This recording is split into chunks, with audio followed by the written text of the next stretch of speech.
প্রিয় দর্শক বন্ধুরা, উঠে আসছে আপার প্রাইমারি থেকে গুরুত্বপূর্ণ খবর আপডেট। কার্যত আজকের শুনানিতে কি ঘটল, দুটি গুরুত্বপূর্ণ প্রসঙ্গ ও চাঞ্চল্যকর খবর এই মুহূর্তের জন্য উঠে আসছে। সবটাই সিরিয়াস টপিক, আর্জেন্ট ভিত্তিতে এই ভিডিওটাতেই আপনাদের জন্য ক্রিয়েট করতেই হচ্ছে।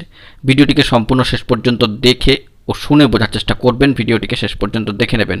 চ্যানেলটিকে যে সমস্ত বন্ধুরা সাবস্ক্রাইব করেননি, এখনই সাবস্ক্রাইব করে নিয়ে সঙ্গে থাকবেন। চলুন একদম কথাবার্তা না বাড়িয়ে আমরা মূল আলোচনায় প্রবেশ করে সম্পূর্ণ বিষয়টিকে জেনে নিই। বন্ধুরা, আজকের শুনানি অত্যন্ত গুরুত্বপূর্ণ, তবে সংক্ষিপ্ত সময় ছিল। বিশেষ কিছু ঘটেছে তা কিন্তু নয়, তবে অনেক কিছুই কিন্তু প্রসঙ্গ উত্থাপিত হয়েছে। সেটা কতটা মান্যতা পাবে না পাবে সেটা পরের বিষয়।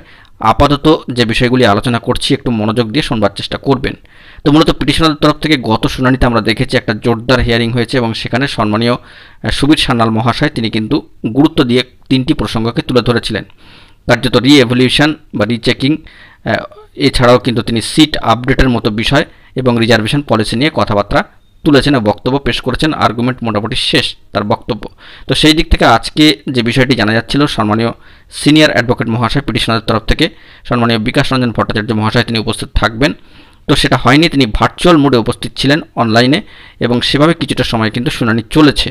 তো সেই সূত্রে দুটি চাঞ্চল্যকর বিষয় উঠে আসে। তিনি শারীরিক অসুস্থতার কারণে উপস্থিত থাকতে পারেননি এবং তিনি আবারও কিন্তু ডেট চেয়ে নিয়েছেন।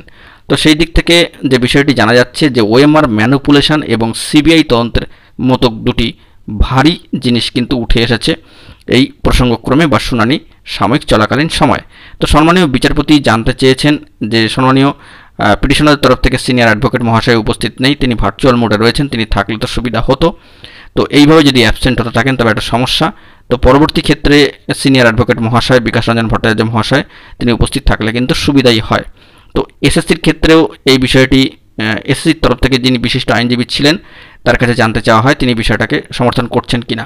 তো এসএসসি কিন্তু এই বিষয়ে সমর্থন জানিয়েছে যে হ্যাঁ, সব পক্ষের উপস্থিতি থাকলে বিষয়টি তাড়াতাড়ি মেটে এবং উপস্থিতি কিন্তু প্রয়োজন।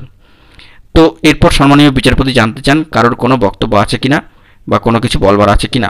তো সেই দিক থেকে বিচারপতি মহাশয় সম্মানীয় বিকাশ রঞ্জন ভট্টাচার্য মহাশয়ের কাছে জানতে চান যে তিনি কবে সশরীরে হাজির হতে পারবেন, অর্থাৎ কোর্টে উপস্থিত থাকতে পারবেন। তো মূলত যে বিষয়টা আমরা জানি যে সর্বোচ্চ ন্যায়ালয় সুপ্রিম কোর্টে আগামী 16ই জুলাই কিন্তু গুরুত্বপূর্ণ এসএসসি এসএলএসটি চাকরি বাতিল সংক্রান্ত মামলা রয়েছে। 16ই জুলাইটা একটা গুরুত্বপূর্ণ দিন।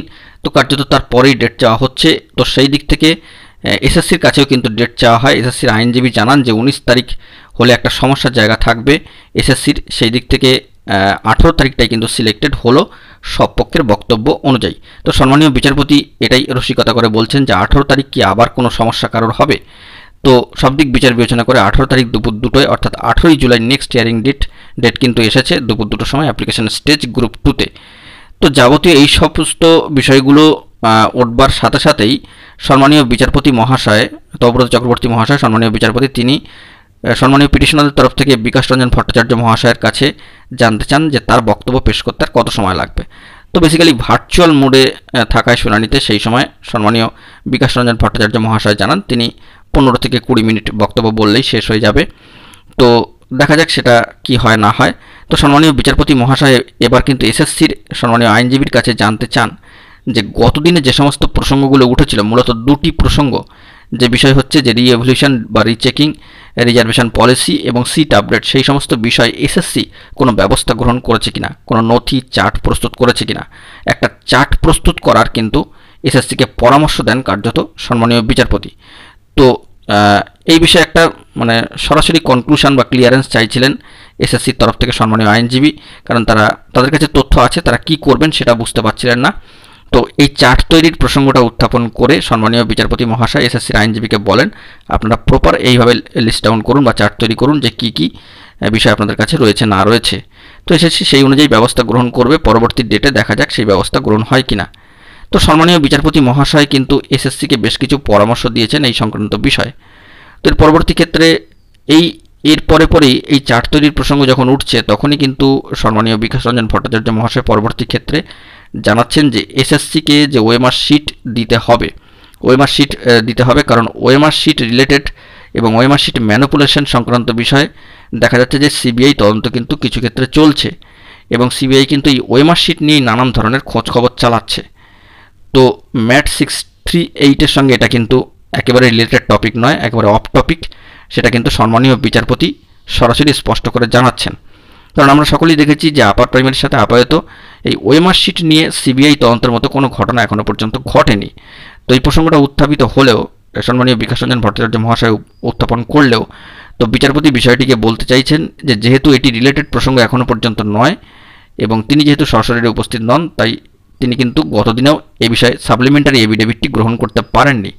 তিনি উপস্থিত থাকলে কোর্টরুমে সশরীরে তখন এই সাপ্লিমেন্টারি এফিডেভিটের প্রসঙ্গ যদি ওঠে এবং যদি সেটা এর সাথে রিলেভেন্ট হয় অর্থাৎ সম্পর্কযুক্ত হয়, তবেই কিন্তু সেই সাপ্লিমেন্টারি এফিডেভিট গ্রহণের প্রসঙ্গ আসবে এবং এই প্রসঙ্গগুলি উঠবে। অর্থাৎ সম্মানীয় বিচারপতি মহাশয় এই বিষয়ে একটা ক্লারিফিকেশন বা স্পষ্ট বার্তা দিলেন যে যেহেতু এটি সম্পূর্ণ ইরিলিভেন্ট বা একেবারে অপ্রাসঙ্গিক হয়ে যাচ্ছে আপারের এই গুরুত্বপূর্ণ ম্যাট কেসের সাথে, ম্যাট কেস রিলেটেড নয়, যে ওএমআর শিটে সিবিআই তদন্ত চাওয়া বা সিবিআই টাচড কোনো জায়গা এখনও পর্যন্ত তৈরি হয়নি, তাই এই বিষয়টিকে উত্থাপন করা হয়তো প্রাসঙ্গিক হচ্ছে না। তো এটা তিনি কিন্তু কার্যত অপ্রত্যক্ষভাবে হোক বা প্রত্যক্ষভাবে হোক বোঝানোর চেষ্টা করেছেন সম্মানীয় সিনিয়র অ্যাডভোকেট মহাশয়দেরকে। এবং তিনি সব ক্ষেত্রেই দেখা যাচ্ছে যে তিনি এজলাসে এটাই বারবার বলার চেষ্টা করছেন যে সমস্ত পক্ষের বিশিষ্ট আইনজীবীরা এবং সম্মানীয় সিনিয়র অ্যাডভোকেট মহাশয় এবং সমস্ত পার্টিরা যাতে উপস্থিত থাকেন, তাতে করে কি হবে, তিনি সিদ্ধান্ত নিতে পারবেন এবং সব পক্ষের বক্তব্য একটা মূলত একটা সেন্ট্রাইজড হবে, অর্থাৎ একটা নির্দিষ্ট কেন্দ্রীভূত জায়গায় এসে পৌঁছাবে। কারণ তিনি চাইছেন এই মামলাকে দ্রুত শেষ করতে, কারণ জয়নিংয়ের অপেক্ষায় কয়েক হাজার চাকরি প্রার্থী বসে রয়েছে, প্রায় 8,900 মতো প্রার্থী তারা স্কুল চুজ করে স্কুল দেখে এসে বাড়িতে বসে রয়েছেন। তিনি এটাকে আর বর্ধিত করতে চাইছেন না।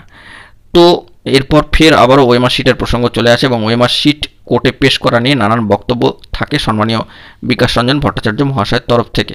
তো যাই হোক, সম্মানীয় বিচারপতি মহাশয় এইটি বলতে চেয়েছেন যে যদি এগুলো প্রাসঙ্গিক বিষয় হয়ে থাকে, পরবর্তী শুনানিতে যখন সকলে সরাসরি হাজির হবেন তো তখনই কিন্তু এই সমস্ত বিষয়গুলি দেখা হবে। তো অপর এক সম্মানীয় আইনজীবী এই সমস্ত প্রসঙ্গগুলির ক্ষেত্রেও নানান ধরনের বক্তব্য পেশের চেষ্টা করেন, যে ইন্টারভিউ লিস্টে না থাকা, মেরিট লিস্টে না থাকা, এই সমস্ত বিষয়গুলো। তো সেই দিক থেকে দেখতে গেলে সব পক্ষের উপস্থিতি চাইছেন পরবর্তী ডেটে, অর্থাৎ 18 তারিখ সমস্ত পক্ষের সমস্ত বিশিষ্ট আইনজীবী এবং সিনিয়র অ্যাডভোকেট মহাশয়দের উপস্থিতি চাইছেন সম্মানীয় বিচারপতি মহাশয়। থাকলেই তখনই সমস্ত প্রসঙ্গ উঠবে এবং সরাসরি কিন্তু হিয়ারিং চলবে। ওই এফিডেভিটের প্রসঙ্গ উঠলে তখন যদি সেটা অ্যাকসেপ্টেবল বলে মনে হয় তখনই কিন্তু সেটা হবে। তো কার্যত সম্মানীয় বিচারপতির বার্তা থেকে এটুকু স্পষ্ট যে ম্যাট কেস কনক্লুশনের দিকে এগোচ্ছে। তিনিও চাইছেন যাবতীয় জাল গোটাতে এবং অর্ডারটা রেডি করতে, কারণ মামলা এরপরে কিন্তু যে স্টেজে রয়েছে তাতে করে মামলা কিন্তু এবার রিজার্ভের দিকে যাচ্ছে, অর্থাৎ মামলা কিন্তু সিএবি হওয়ার পথে। তো দেখা যাক আগামী 18 তারিখে কী আপডেট তথ্য উঠে আসে, সেই দিকে আমাদেরকে ফোকাস রাখতে হবে। আপাতত এই গুরুত্বপূর্ণ আপডেটটি উঠে আসলো। বিশেষ কিছু ঘটনাবহুল যে বিষয়গুলি ছিল আজকে তা নয়, তবে কিছু প্রাসঙ্গিক অপ্রাসঙ্গিক বিষয় উত্থাপিত হয়েছে। তার মধ্যে দুটি বিষয় অবশ্যই এখানে জানিয়ে রাখলাম। বিগত দিনে 3টি প্রসঙ্গ ছিল, আজ 2টি প্রসঙ্গ, ওএমআর ম্যানিপুলেশন, ওএমআর পেশ সংক্রান্ত বিষয়, পাশাপাশি সিবিআই তদন্ত টাস্ট করার একটা প্রসঙ্গ। তো সব মিলিয়ে এই ছিল আজকের শুনানি। তো সবটাই এখানে তুলে ধরার চেষ্টা করলাম। তবে সব ক্ষেত্রে আবারও সম্মানীয় বিচারপতি মহাশয়কে কৃতজ্ঞতা জানাতে হয়, ধন্যবাদ জানাতে হয়, কারণ তিনি চাইছেন এই মামলার একটা নিট কনক্লুশন। সেই দিকেই হয়তো বিষয়টি এগোচ্ছে। দেখা যাক পরবর্তী ক্ষেত্রে আগামী 18 জুলাই কি আপডেট তথ্য উঠে আসে। বন্ধুরা, এখন এই পর্যন্তই। গুরুত্বপূর্ণ আপডেটগুলি পাওয়ার জন্য চ্যানেলটিকে সাবস্ক্রাইব করে সঙ্গে থাকবেন এবং ভিডিওটি থেকে আপনারা উপকৃত হলে ভিডিওটিকে লাইক, কমেন্ট ও শেয়ার করে সকলের মাঝখানে দেবেন, যাতে সকলে এই বিষয়ে অবগত হতে পারে। এখন এই পর্যন্তই। চ্যানেলটিকে সাবস্ক্রাইব করে সঙ্গে থাকবেন। ধন্যবাদ।